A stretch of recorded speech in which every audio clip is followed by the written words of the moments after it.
Summation notation lets you add together many terms quickly and clearly using the Greek letter sigma. So this is the Greek letter sigma, and this is the format, okay?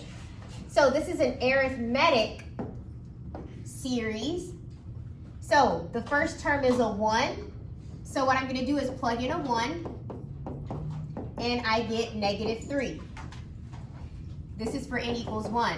For n equals 2, you would plug in a 2, and you get 1. N equals 3, you plug in a 3, and we get 5. And then for n equals 4, plug in a 4. 16 minus 7, you get 9. And then the last term is signified by this top number. So we're going to stop at 5. So I'm going to plug in a 5. 20 minus 7, you get 13. What a partial sum tells you to do is to add up all of the terms together. This sigma means add them up together, the summation. So I'm going to do -3 plus 1 plus 5 plus 9 plus 13. And when you add all of these together, you will get 25. This is a partial series. Partial because we're not going all the way to infinity, we're stopping at 5, okay? Now, imagine how long it would take if instead of a 5, I put 500. That would take a long time. I would need many slides to cover that. So guys, there's a quicker way to achieve the same goal, and that is the arithmetic series formula. So this formula will calculate the summation for you very quickly. So this is the formula here.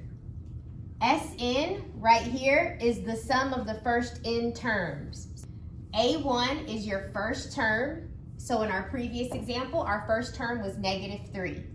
That's our first term right here. An represents the last term. So our last term was 13. That's the last term. So the formula needs the first term, A1, and the last term in this case was A5.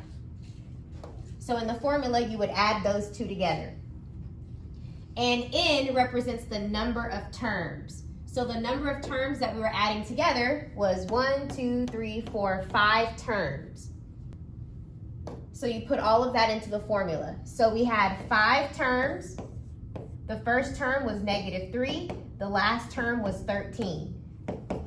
So I should get the exact same answer that I got on the last slide. -3 plus 13 is 10. 5 times 10 is 50. Divided by 2, you get 25, which is the same thing we got. So this formula is much quicker. So just a quick review of what we just talked about. The symbol sigma is used for summations. That means you're adding all of them together. The number below the sigma, like n equals 1, it tells you the first value of n. The number above the sigma, so like this, tells you the last value of n. The arithmetic series formula is S capital N equals capital N divided by 2, the first term plus the last term. These n values represent different things. Capital N represents the number of terms that are being added together. Lowercase n represents the last n value. So in this case, n is 5, okay?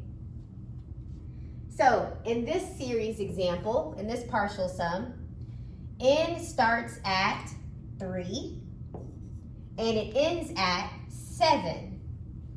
So let's calculate the partial sum using this formula. So A1, if I plug in the first term, is 3. If I plug 3 into here, I'll get 6. So A3 is 6. If I plug in the last term, A7, 2 times 7 is 14. So this is the first term and the last term. That will go into the formula here. So that would be 6 plus 14. Your capital N, that means the number of terms that are being added together. Here we're starting at 3, then you go to 4, 5, 6, and then 7. That's 5 terms being added together. From 3 to 7, you're adding 5 terms together. So this is 5. So that means if we evaluate the partial sum, 6 plus 14 is 20. 5 times 20 is 100. Then divided by 2 is 50. So that is the partial sum. Now, how to find the end value? You do this top number, so the last end value, minus the first end value. Whatever you get, add 1 to it, and that will give you how many terms are being added together. So in this case, 7 minus 3, you get 4. Add 1, you get 5. So for example here, how many terms are in this one? Well, you're starting at 2. And if you plug that into here, you just get 2. The next number is 3. If you plug it into here, you get 3. You do that all the way until you get to the last one, which is 10.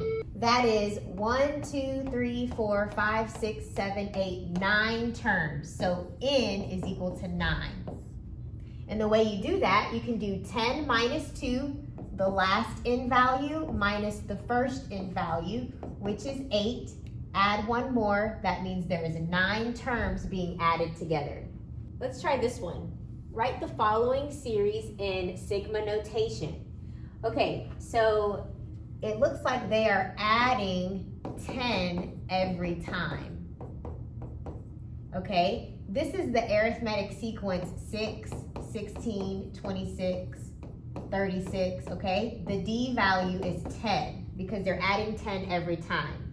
So for the arithmetic sequence, I know this is a series because they're adding all the terms instead of just listing them. This is a sequence because they're listing the terms. This is a series because they are adding the terms, okay? So let's just talk about the sequence. They add 10 every single time. So let me remind you of the formula of an arithmetic sequence. This is the formula. I know that from the information they gave me, the very first term is 6. So I'm going to replace this with 6. The D value is 10. It increases by 10 every time. Okay, now let's just simplify this. This is 6 plus 10n minus 10. 10n will go by itself. 6 minus 10 is minus 4. So this is your sequence. Let's write it in sigma notation because we're doing a series. So here is my sigma. This is my formula right here, 10n minus 4. My n is equal to 1, and there are 1, 2, 3, 4. That's the 5th term. And if I want to check to make sure, you can plug this n value right here. So plug in this 1 right here. 10 times 1 minus 4. 10 minus 4, you get 6, and that's the first one. If you plug in the next value, 2, 20 minus 4, you get 16.